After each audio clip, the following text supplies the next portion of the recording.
I personally have this really crazy theory, right? Because I believe in the concept of critical mass, and I believe in the concept of the zeitgeist, and also certain things get brought into the Overton window where the public can accept it for consumption. And oftentimes, as a content creator, once you get into the social engineering thought process and mindset of it, like if you aren't talented enough to just automatically pop up, eventually you start thinking like, okay, how does this work? How does that work? And then eventually you start understanding certain things get brought in, certain things get brought out. And a lot of the same things that just used to be conspiracy theories every day get confirmed. So I'm going to play Brody Darmus, right? Brody Darmus, right? I'm going to play Nicodamus, Negus Damus. And I'm going to make some of my predictions. But one prediction I want to make is this, that eventually critical mass is going to be hit in regards to martial arts. One thing that really sparked a lot of my journey, because I lost like everything I was into when I first really, not really just got saved, but when I decided to make that decision to dedicate myself to trying to live according to the Bible. And it's because I would find a way to tie everything back, going up a line of logic of, if I go into the full extent of this, am I going to be doing something that goes against my values?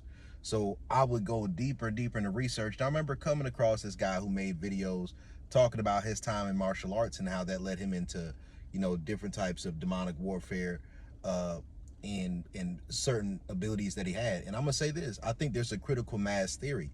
I've seen multiple stories like that, some from Africans, and uh, I wouldn't say I've experienced that fight wise, maybe on a much smaller level because of what I learned to do to myself psychologically in boxing. Like, I'm neurodivergent, and I used my pattern recognition to identify times where I would split in the ring while sparring and getting hit. And then I learned to train splitting over time.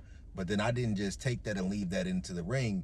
I learned how to permeate that energy outside of myself, outside of the ring, and then to pretty much keep it on at a small level, damn near at all times, to just radiate an energy that either triggers hybristophilia in women, or it triggers a desire to challenge me in men, or it typically, most men, it just either they keep their distance, and then every once in a while there's like a certain range of energy, because people got more than that than me too, where if it's in a similar enough range, then our vibrations will just connect and we'll typically get along. But the issue with that is that that same level of being, oftentimes your women around them, they gonna like them too, so you got to know what type of situation you got going on. But what I'll put to it is that I've experienced certain abilities on a sexual level, right? Like certain types of orgasms and experiences and ways I've been able to make women feel, and things I've been able to do through like sex, pretty much as a mental alchemist, a sexual alchemist, if you want to put it that way. I like to say dark masculine sexual healer, but really I'm just a dom, right? Who into BDSM stuff. I'm just a kinky dude, right? But I'm like one of those dudes who's been a lifetime gooner, sadly, right? But it's the truth. And as a lifetime gooner, I was able to think myself through patterns till I got to the point where most of the things that I had as fantasies, I was able to, manifest into my reality and have a lot of those experiences, to where the line between reality and fantasy in some ways is kind of blurred for me with just things I've done and things I've experienced. I've had a very interesting life to me in certain ways.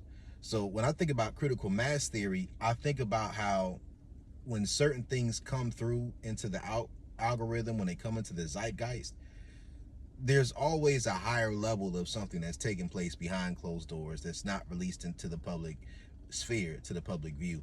And I think one of those things is the reality that there are people who have powers when it comes to fighting, or who, when it comes to rapping, or gifts or abilities.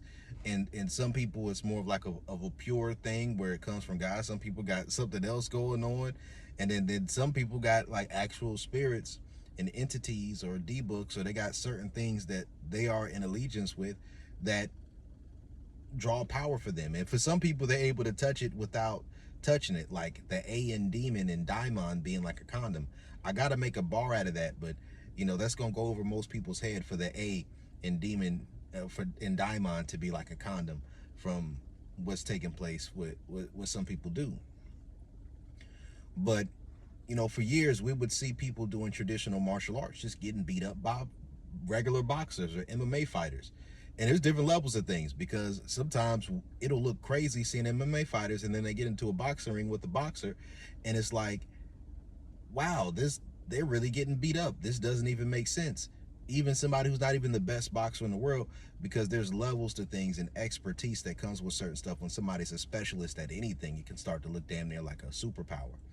But I've seen different ways certain types of chi and chakra work and stuff like that can work and how those patterns go together. But there are certain things I haven't seen, but I've heard stories that are semi-believable, right? So I look at it like, how do I put it? I think as AI continues to grow, we're going to start seeing some instances of people doing real stuff. Like, it's kind of like the idea and folklore of vampires, that they can't be seen in mirrors and or on cameras, right? In the same way, I think there's certain things that are supernatural that aren't allowed to be seen for real on camera. I remember I cried when I saw that movie, when I saw Mr. Glass or Glass or Mr. Glass, whichever one it was, because that's kind of how society is. And there's a big movement. I'm trying to tap into that algorithm without y'all niggas, because I see a lot of people who have that overlap between neurodivergency, not even just people with like schizophrenia or nothing like that, but just people with just different types of neurodivergency aligning themselves with certain archetypes that are seen more so like spiritual of some sort. And I've also experienced some of that too, so I'm not even judging y'all, but I'm still looking at it like, man, whether it's real or not, it's fun to talk about. If the pattern recognition has enough follow through that makes sense for you, or at least makes sense out of your situation and makes life more tolerable, even if it's cope, it really don't matter, man. If it's fun, it's fun. It adds some flavor to your life. And I'm gonna also put it to you like this too: if it worked for you, work for you. Just be mindful of what spirits you're dealing with. And to me, I believe in keeping it Jesus. I'm a Jesus guy, right? So I'm gonna leave it at that. I ain't gonna go too deep into it.